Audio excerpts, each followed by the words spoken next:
Baik, saya mulai aja. Assalamualaikum warahmatullahi wabarakatuh. Di sini saya akan membahas webinar mengenai pengantar jaringan komputer. Di sini agenda pembahasannya yang pertama yaitu ada sejarah internet, yang kedua ada pengenalan jaringan komputer dan telekomunikasi, yang ketiga yaitu jenis-jenis jaringan dan macam-macam topologi, yang keempat yaitu adalah kesimpulan. Yang pertama yaitu di sini kita bahas mengenai sejarah internet. Internet bermula dari jaringan kecil yang disebut ARPANET, dibangun oleh Departemen Pertahanan Amerika Serikat pada tahun 1969 untuk menghubungkan instalasi pertahanan.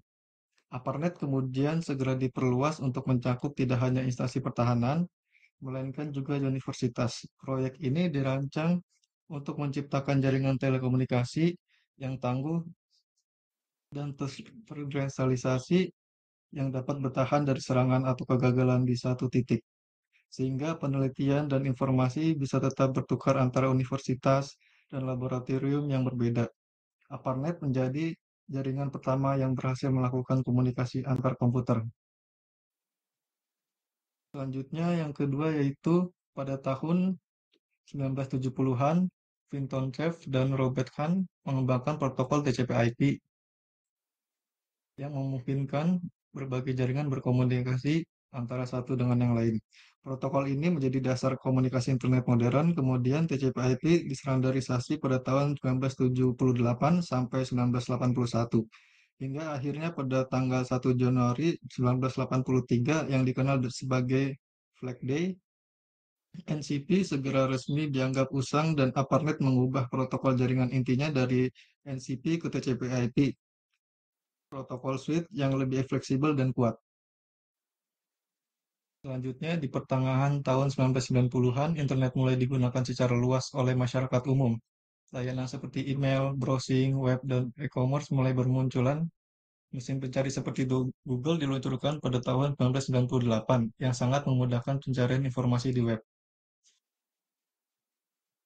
Pada tahun ini juga ARPANET dinonaktifkan, dan internet berkembang secara menjadi jaringan yang lebih besar dan lebih komersial. Kala itu jaringan telah menjadi internet, yakni galaksi komunikasi baru yang siap untuk dieksploitasi dan dihuni sepenuhnya.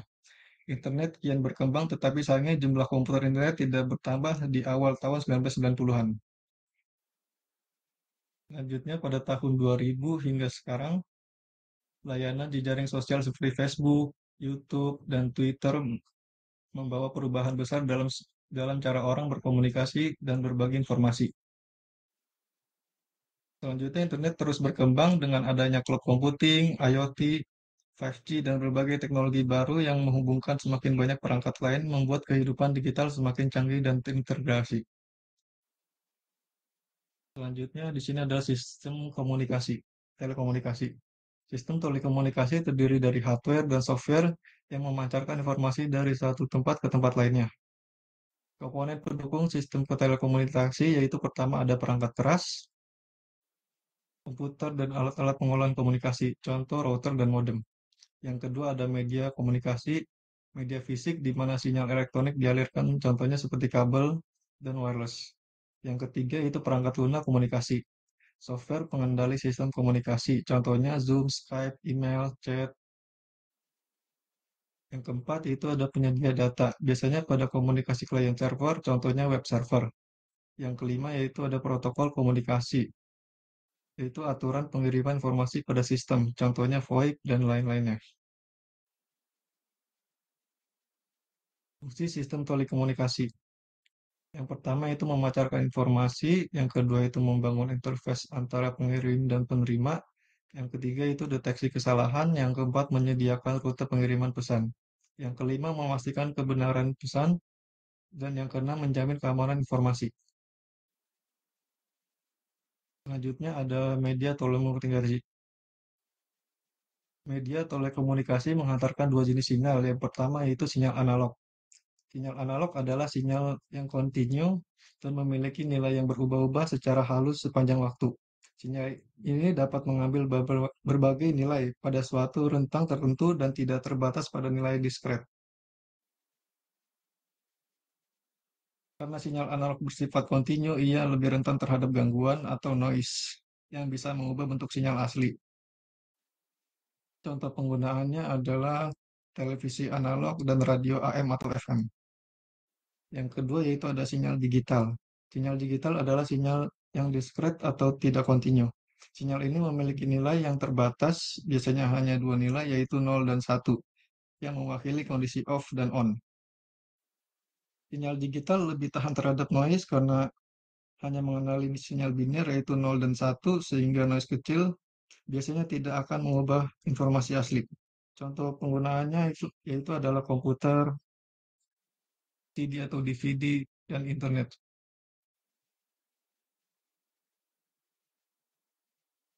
Selanjutnya di sini adalah media komunikasi data. Yang pertama di sini ada wired, yaitu menggunakan kabel. Contohnya adalah twisted pair, kabel UTP. Yang kedua itu ada kabel koaksial. Yang ketiga itu ada fiber optik. Selanjutnya ada wireless atau tanpa kabel. Contohnya adalah wireless LAN atau WiFi. Yang kedua satelit komunikasi. Yang ketiga adalah Bluetooth.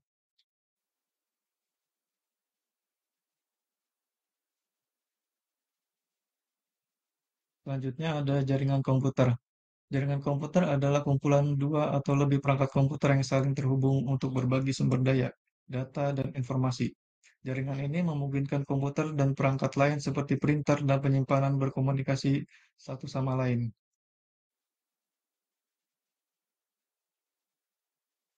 Tujuan dari jaringan komputer. Yang pertama yaitu membagi sumber daya. Contohnya berbagi pemakaian seperti printer, CPU, memori, dan hard disk. Yang kedua yaitu komunikasi. Contohnya seperti email, instant video conference, atau chatting. Yang ketiga yaitu adalah akses informasi. Contohnya adalah web browsing.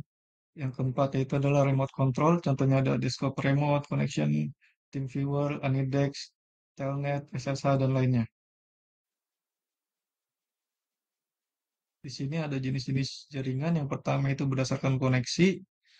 Yang pertama ada broadcast link, point-to-point link, point-to-point multi-point links.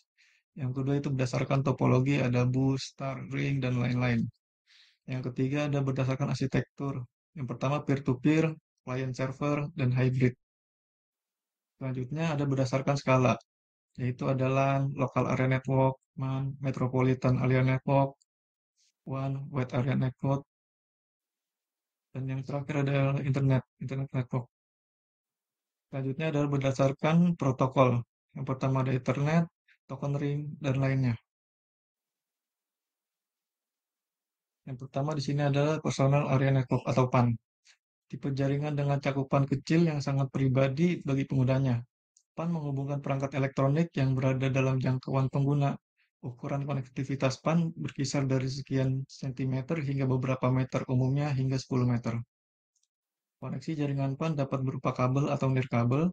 Perangkat PAN juga dapat dihubungkan ke local area network atau LAN. Di sini adalah contoh topologi dari PAN.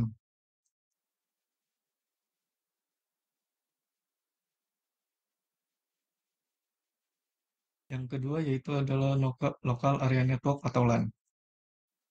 LAN adalah jaringan komputer yang memiliki cakupan area geografis yang relatif kecil. Pada tipe jaringan ini, jarak komputer satu sama lain cukup berdekatan, seperti halnya di dalam satu kantor atau gedung yang sama.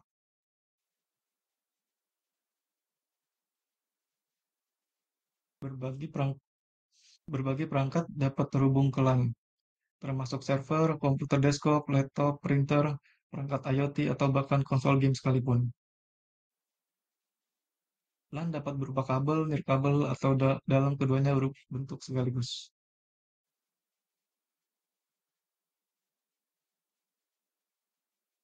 Di sini adalah contoh topologi dari LAN. Selanjutnya ada Metropolitan Area Network atau MAN. MAN adalah jaringan komputer yang menghubungkan komputer dalam area metropolitan, bisa berupa satu kota besar, beberapa kota kecil, atau area luas tertentu dengan banyak bangunan. Jaringan MAN sering kali digunakan untuk menghubungkan dua atau lebih jaringan LAN dalam satu kota yang sama. Melalui jaringan MAN, sebuah perusahaan dapat melakukan kegiatan bertukar informasi, baik melalui video conference, email, maupun chat secara real-time, memakai koneksi lokal. Berikut adalah contoh dari topologi MAN. Selanjutnya ada Wide Area Network atau WAN.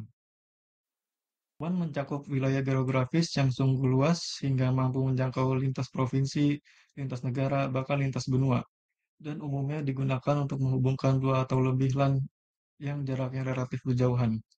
Secara teknis, setiap jaringan yang besar dan tersebar di wilayah geografis yang luas adalah WAN.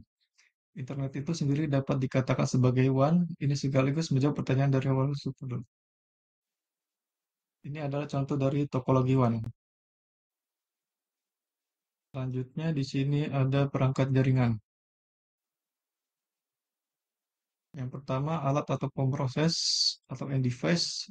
Di sini ada PC, printer, laptop, HP, smart TV, dan lain-lain. Yang kedua yaitu ada network interface card atau kartu jaringan. Selanjutnya di sini ada media transmisi yaitu kabel, wired, twister pair, koaksial, dan fiber optik. Selanjutnya di sini ada wireless, kayak antena, microwave, broadcast radio, infrared, dan Bluetooth. Ini juga ada hub, bridge, switch, dan router. Ini adalah contoh network interface card.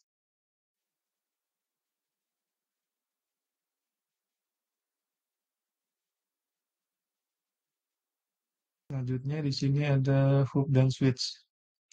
Hub atau switch digunakan untuk menghubungkan setiap node dalam jaringan LAN. Perbedaan antara hub dan switch, switch itu lebih cerdas.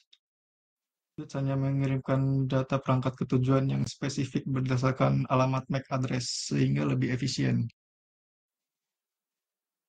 Selanjutnya ada router. Di sini router digunakan untuk menghubungkan antar LAN, menghubungkan jaringan yang berbeda, misalnya menghubungkan antar LAN ke internet. Router meneruskan data antar jaringan berdasarkan alamat IP dan memilih rute terbaik untuk data agar sampai ke tujuan. Selanjutnya di sini kita membahas mengenai topologi jaringan komputer. Topologi adalah suatu cara menghubungkan komputer yang satu dengan komputer lainnya sehingga membentuk jaringan.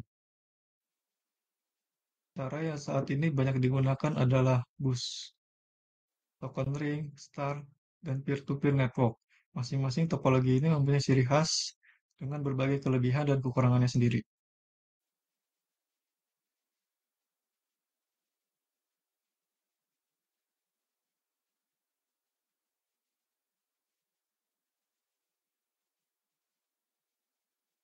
Yang pertama di sini ada topologi bus.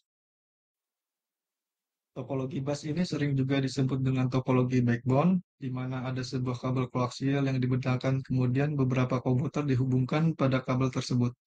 Secara sederhana, pada topologi bus, suatu kabel media transmisi dibentang dari ujung ke ujung.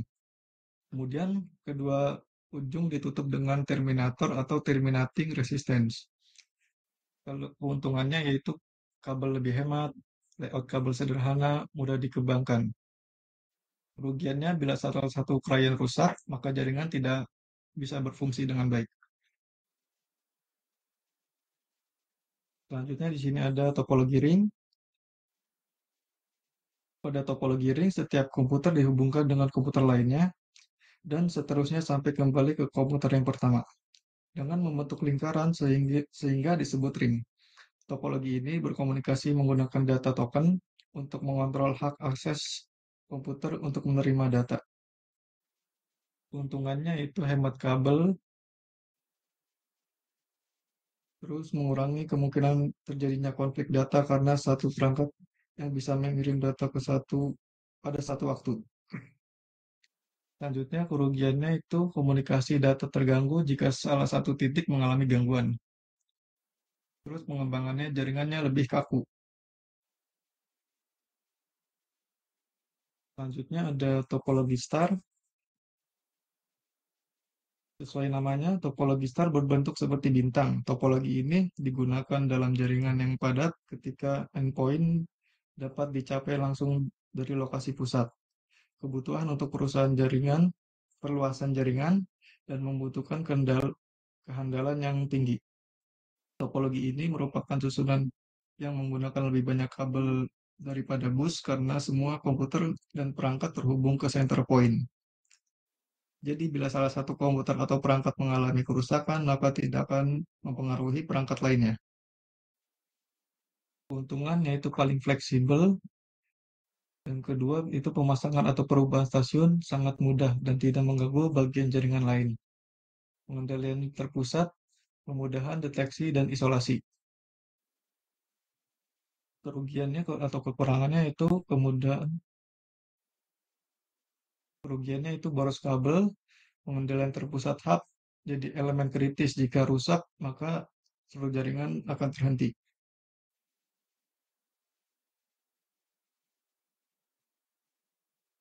Selanjutnya di sini ada topologi pohon atau tree.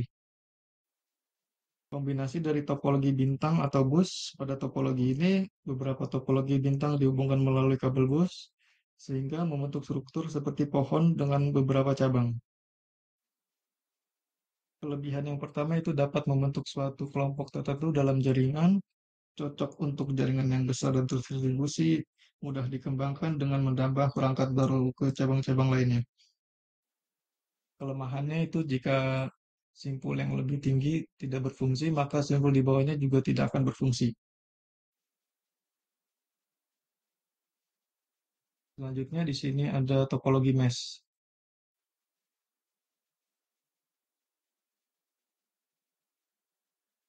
Pada topologi mesh, setiap perangkat terhubung ke perangkat lain dalam jaringan sehingga banyak jalur yang tersedia untuk data.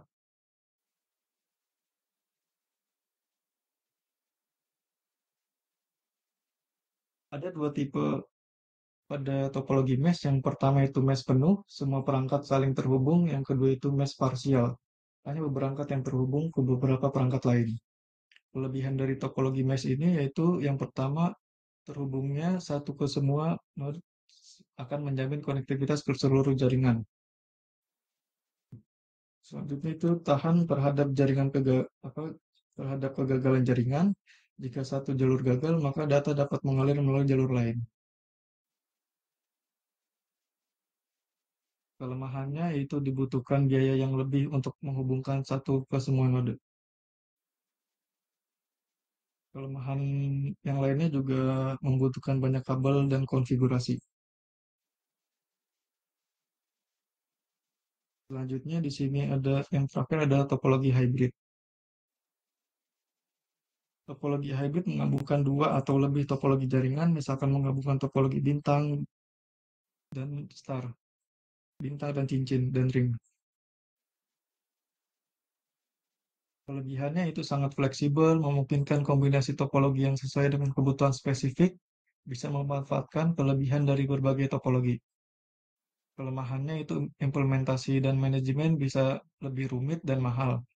Kompleksitas tergantung pada jenis topologi yang digunakan dan yang digabungkan.